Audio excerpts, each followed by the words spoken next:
हर माता पिता का सपना होता है कि उनके बच्चों की शादी सही उम्र में हो जाए, उनका अच्छा खासा घर बस जाए और उन्हें जो भी जीवन साथी मिले वो ऐसा मिले जो हमेशा उनका साथ दे। अगर लेकिन किसी कारणवश बच्चों की जो शादी है वो सही उम्र में नहीं होती है तो उस घर में माता पिता बहुत ज़्यादा ही परेशान हो जाते हैं और अपने बच्चों के शीघ्र विवाह के लिए, मंगल विवाह के लिए कई उपाय करते हैं, पूजा पाठ करते हैं। जितना बच्चे शीघ्र विवाह के लिए परेशान हो जाते हैं ठीक उसी तरीके से जो बालक और बालिकाएं हैं, अगर उनके शादी सही समय पर नहीं हो पाती है तो ऐसे में उन्हें भी कई तरीके की परेशानियों का सामना करना पड़ता है।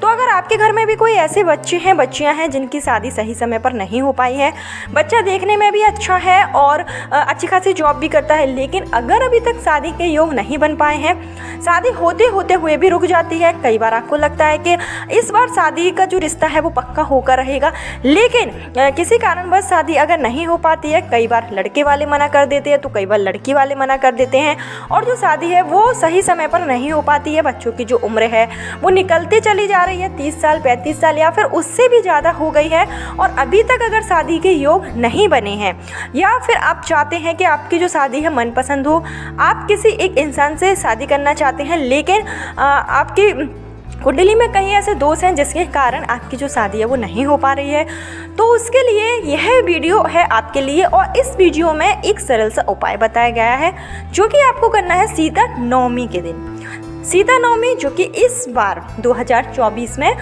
16 मई गुरुवार के दिन पड़ रही है। गुरुवार के दिन पड़ने वाली जो सीता नवमी है वो बहुत ही शुभ फलदायी है। तो ऐसे में अगर आप सरल सा उपाय करते हैं और इस वीडियो में बताए गए उपाय को आप पूरे विश्वास और श्रद्धा के साथ करते हैं तो उसमें आपको सफलता जरूर मिलेगी। कहा जाता है कि जब हम कोई भी उपाय करते हैं, पूजा पाठ करते हैं, अगर उसमें हमारा विश्वास शामिल होता है तो उसमें हमें निश्चित ही सफलता मिलती है। तो इस वीडियो में आपको एक सरल सा उपाय बताया जाएगा। तो आगे उपाय बताने से पहले हमेशा की तरह आपसे मेरा निवेदन है कि अगर अभी तक आपने मेरा चैनल छोटी बहू डेली टिप्स को सब्सक्राइब नहीं किया है तो चैनल को सब्सक्राइब जरूर कर लीजिए। विवाह संबंधी सभी प्रकार की वीडियो आपको मेरे चैनल पर दिए जाएंगे। और अगर आपको मेरी वीडियो पसंद आए तो वीडियो को लाइक कीजिए, कमेंट बॉक्स में जय माँ लक्ष्मी जरूर लिखिए, जिससे कि माँ लक्ष्मी की कृपा आप पर और आपके परिवार पर हमेशा बनी रहे। उपाय की शुरुआत करते हैं। उससे पहले आपको बता देते हैं कि जो सीता नवमी होती है वो बैसाख माह के शुक्ल पक्ष की नवमी तिथि को मनाई जाती है। रामनवमी जो है वो चैत्र माह के शुक्ल पक्ष की नवमी तिथि को मनाई जाती है।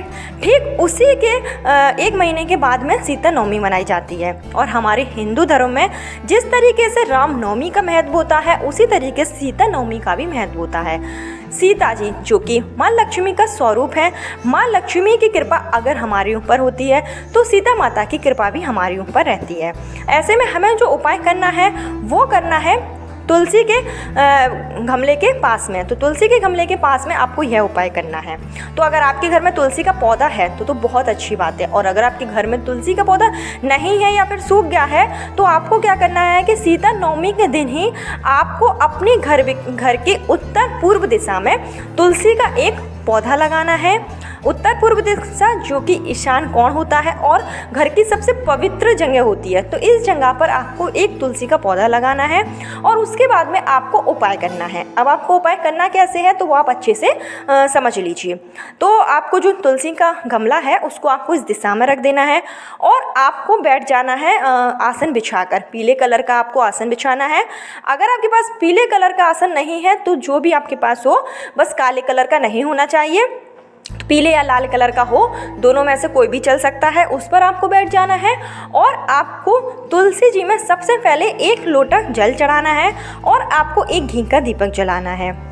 और उसके बाद में आपको लेना है एक हल्दी की गांठ। तो जो भी आप हल्दी की गांठ लेंगे वो एकदम से मतलब अच्छी होना चाहिए, खंडित नहीं होना चाहिए। तो आप हल्दी की गांठ ले लीजिए और उस हल्दी की गांठ जो आपने ली है उसको आप किसी पात्र में रख दीजिए। यह जो उपाय है वो बच्चे भी कर सकते हैं, माता पिता अपने बच्चों के शीघ्र विवाह के लिए भी कर सकते हैं। बालक या बालिकाएं जो भी विवाह संबंधी परेशानी से जूझ रहे हैं वो यह उपाय कर सकते हैं। तो आपने जैसे हल्दी की गांठ ली और उसको आप किसी पात्र में तुलसी के गमले के बगल में ही आपको रख देना है और आपको थोड़ा सा जो कुमकुम होता है जो हम सिंदूर यूज़ करते हैं पूजा पाठ में, वो हमें ले लेना है।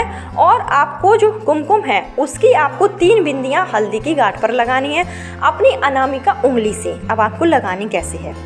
सबसे पहले आप अपनी अनामिका उंगली में थोड़ा सा कुमकुम लीजिए और आप हल्दी के ऊपर एक बिंदी लगाइए और आप हनुमान जी का स्मरण कीजिए, हनुमान जी से प्रार्थना कीजिए कि अगर आपके ऊपर किसी भी तरीके का ग्रह दोष है जिसके कारण आपकी शादी विवाह में अड़चन आ रही है तो वो शांत हो जाए।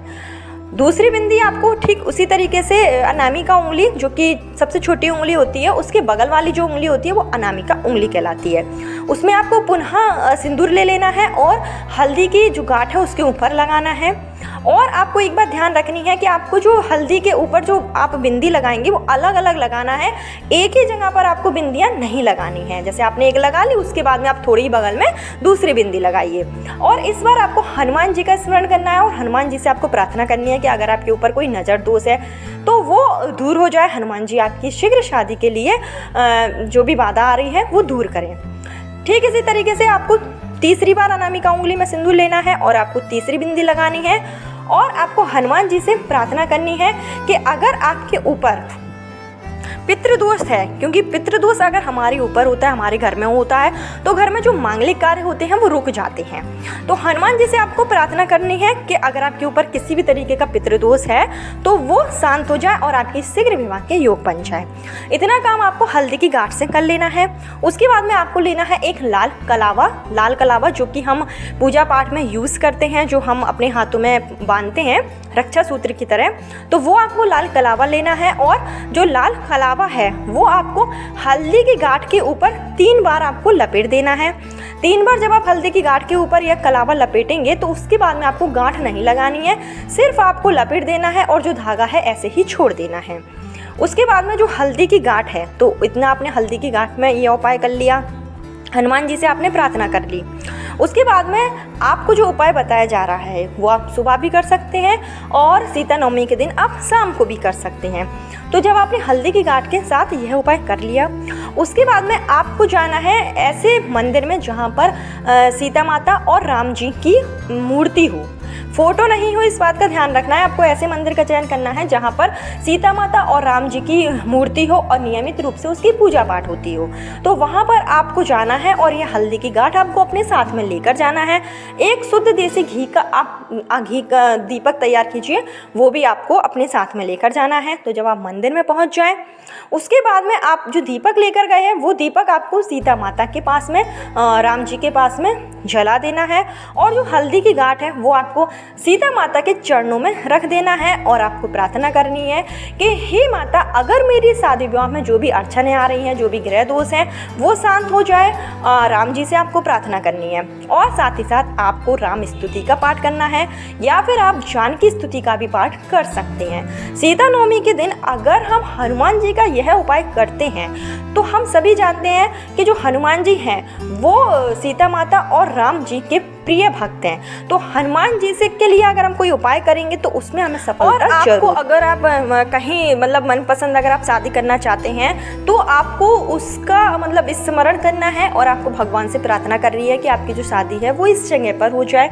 सीता माता के चरणों में आप हल्दी रखेंगे तो उस समय आपको राम स्तुति का पाठ करना है, जानकी स्तुति का भी आप पाठ कर सकते हैं।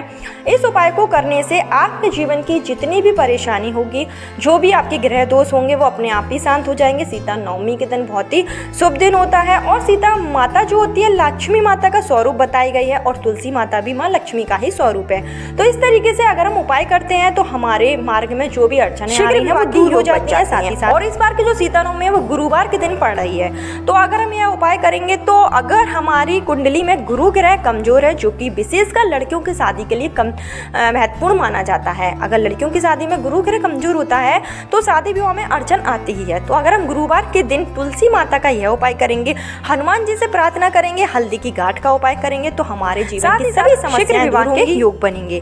आप एक काम और भी कर सकते हैं, अगर जिन लोगों का वैवाहिक जीवन सुखमय नहीं है उन्हें सीता जो नवमी है उस दिन तुलसी के गमले में एक लोटा जल लेना है और उसमें जो पिसी हुई हल्दी होती है वो मिलाकर तुलसी माता को चढ़ा देनी है। ऐसा करने से उनका जो वैवाहिक जीवन है वो सुखमय हो जाता है, क्योंकि जो तुलसी जी होती हैं वो सीता माता का ही। जिन लोगों का जीवन कष्टमय है, सुखमय नहीं है, उनको यह सरल सा उपाय जरूर करना चाहिए। शीघ्र विवाह के योग बनेंगे। हो सकता है कि एक ही महीने में आपकी जो शादी है वो पक्की हो जाए, विवाह जो है मंगल हो और शादी के बाद का जो जीवन है वो भी सुखमय रहेगा। तो कल फिर मिलती हूँ नए वीडियो नए उपाय के साथ। जब तक के लिए सीता नवमी 16 मई गुरुवार भूलिएगा मत, यह दिन बहुत ही शुभ है, लाभ जरूर उठाइए। राधे राधे।